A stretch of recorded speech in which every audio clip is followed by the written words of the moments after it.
আয়েশা রাদিয়াল্লাহু তাআলা আনহার ঘরে তিনি যেদিন ছিলেন, তিনি যে স্ত্রীর ঘরে যেদিন থাকতেন সেদিন তার খাবার দাবার সব তিনি অ্যারেঞ্জ করতেন।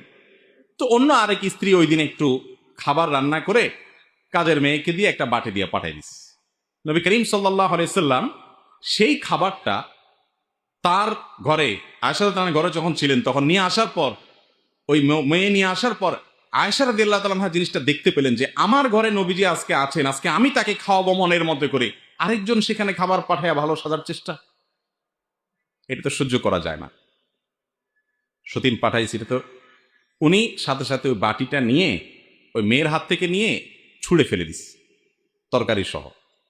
তরকারি তো তরকারি, বাটি দুই ভাগ হয়ে গেছে, কাঁচের বাটি ছিল বা মাটির বাটি ছিল। রাসূল আকরাম সাল্লাল্লাহু আলাইহি সাল্লাম বাসায় সবকিছু দেখতে পেলেন।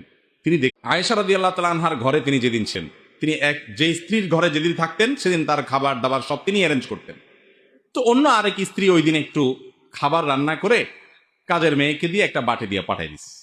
নবী করিম সাল্লাল্লাহু আলাইহি সাল্লাম সেই খাবারটা তার ঘরে, আয়েশা রাদিয়াল্লাহু তাআলার ঘরে যখন ছিলেন তখন নিয়ে আসার পর, ওই মেয়ে নিয়ে আসার পর আয়েশা রাদিয়াল্লাহু তাআলা আনহা জিনিসটা দেখতে পেলেন যে আমার ঘরে নবীজি আজকে আছেন, আজকে আমি তাকে খাওয়াবো মনের মধ্যে করে, আরেকজন সেখানে খাবার পাঠায় ভালো সাজার চেষ্টা, এটা তো সহ্য করা যায় না।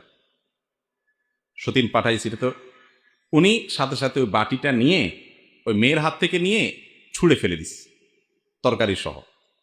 তরকারি তো তরকারি, বাটি দুই ভাগ হয়ে গেছে, কাঁচের বাটি ছিল বা মাটির বাটি ছিল।